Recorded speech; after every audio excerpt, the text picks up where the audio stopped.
धार जिले की सभी तहसील बदनावर, पीथमपुर, धर्मपुरी, मनावर, कुक्षी, गंदवानी, डही, सरदारपुर में भारतीय न्यूज चैनल के लिए तहसील स्तर पर संवाददाता नियुक्त करना है। सिर्फ इच्छुक अनुभवी ही संपर्क करें। 9425046807। जिले के मॉडल स्कूल में परीक्षा देने के बावजूद भी एडमिशन के लिए पहुंचे बच्चों का एडमिशन नहीं किया गया। परिजनों ने स्कूल पर सूचना न दिए जाने का आरोप लगाया। आपको बता दें कि मध्य प्रदेश के मुख्यमंत्री मामा शिवराज सिंह चौहान के भांजे भांजी स्कूलों के चक्कर लगाने को मजबूर हैं। बावजूद इसके स्कूल की सुस्त कार्यशैली के कारण बच्चों के एडमिशन नहीं हो पा रहे हैं। धार जिले का मॉडल स्कूल में बच्चों के एडमिशन शुरू हो गए हैं। ऐसे में बच्चों द्वारा पहले परीक्षा दी गई थी, उसके बाद बच्चों को उम्मीद थी कि उनका एडमिशन हो जाएगा। परीक्षा दिए जाने के बाद परीक्षा में पास हुए छात्र और उनके परिजन इस उम्मीद में बैठे थे कि जल्द ही स्कूल की तरफ से उन्हें सूचना दी जाएगी और उनके बच्चे का एडमिशन मॉडल स्कूल में हो जाएगा। कई दिन बीत जाने के बावजूद भी स्कूल की तरफ से कोई सूचना नहीं दी गई। वहीं परिजन अपने बच्चों को लेकर जब मॉडल स्कूल पहुंचे तो स्कूल के अध्यापकों का साफ तौर पर कहना था कि आप आने में लेट हो गए हैं, आपको पहले आना था। जिसके बाद परिजन और छात्र छात्राओं की एडमिशन होने की उम्मीद पर पानी फिर गया। छात्र छात्राओं के परिजनों द्वारा लाख विनती की गई कि हमारे बच्चों का पूरा साल बर्बाद हो जाएगा, हमारे बच्चों को एडमिशन दे दीजिए। बावजूद इसके मॉडल स्कूल के अध्यापकों द्वारा उनकी एक भी बात नहीं सुनी गई। वहीं परिजनों का कहना है कि हमारे बच्चे मॉडल स्कूल में एडमिशन के लिए बहुत दिनों से मेहनत कर रहे थे। रिजल्ट आने के बावजूद भी हमारे बच्चों को एडमिशन नहीं दिया गया। कई बच्चे तो ऐसे थे जिन्होंने टॉप 10 बच्चों में अपना स्थान बनाया था, बावजूद इसके उन्हें एडमिशन नहीं दिया गया। मॉडल स्कूल के अध्यापकों की लापरवाही के कारण बच्चों का पूरा वर्ष बर्बाद होने की कगार पर है। अब देखना यह होगा कि मुख्यमंत्री के भांजे भांजियों का पूरा साल बर्बाद होता है या मॉडल स्कूल के प्रबंधकों द्वारा कोई उपाय किया जाता है। भारतीय न्यूज के लिए कुक्षी से घनश्याम पाटीदार की रिपोर्ट। 21 तारीख को वह आए थे, सर ने बोले थे अगली बार आना, तो अगली बार भी आए, वो भी नहीं, अगली बार भी नहीं हुआ। अभी आज आए तो आज भी वो एडमिशन नहीं ले रहा। अच्छा, आप आए तो यहाँ पे कागज हाँ, देने कागज देने आए थे तो वो भी नहीं ले रहा है, तुम्हारा वो हो गया। बस हमारे साथ भी ये इसी प्रकार ऐसे हुआ है और हमें तो किसी प्रकार की कोई सूचना भी नहीं मिली।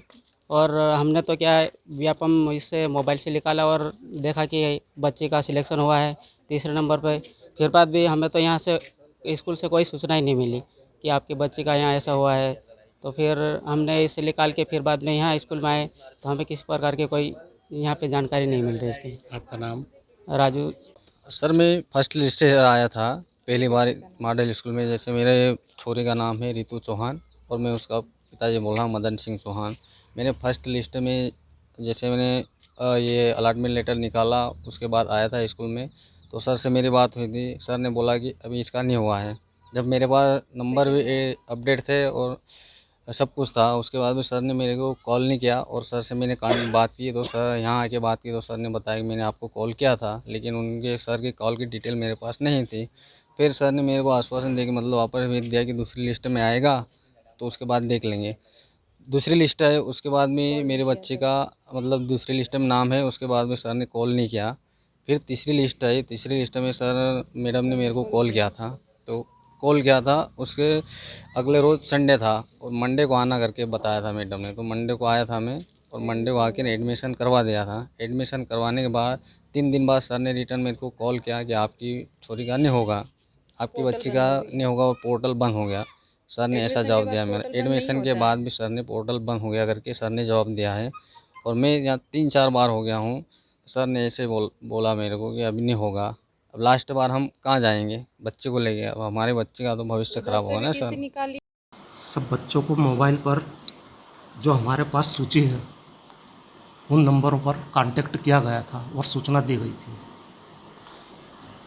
बच्चों के पेरेंट्स का ये कहना है कि ना तो हमारे पास कोई कॉल आया है और ना हमें कोई सूचना दी गई है। हम जब भी यहाँ पर आए, कम से कम 4 बार यहाँ पर आ गए हैं, उनको न तो संतुष्टि भरा जवाब मिला है और न ही उनके बच्चों का एडमिशन हुआ है। आज परेशान होकर उन्होंने शिकायत की है।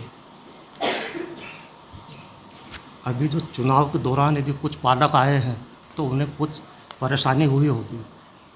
ऐसे 2 पालक हैं, उनका अभी निराकरण कर दिया जाएगा। सर ऐसे कितने लोग हैं जो चुनावी दौर के कारण परेशान हुए हैं और अभी तक उनके बच्चों का एडमिशन नहीं हुआ है और उनको कब तक इस प्रकार परेशान होना पड़ेगा। केवल 2 पालक जो यहाँ बैठे हुए हैं उनको भी निराकरण कर देंगे, भोपाल स्तर से निराकरण करवा देंगे। Subscribe now to most exciting channel ever.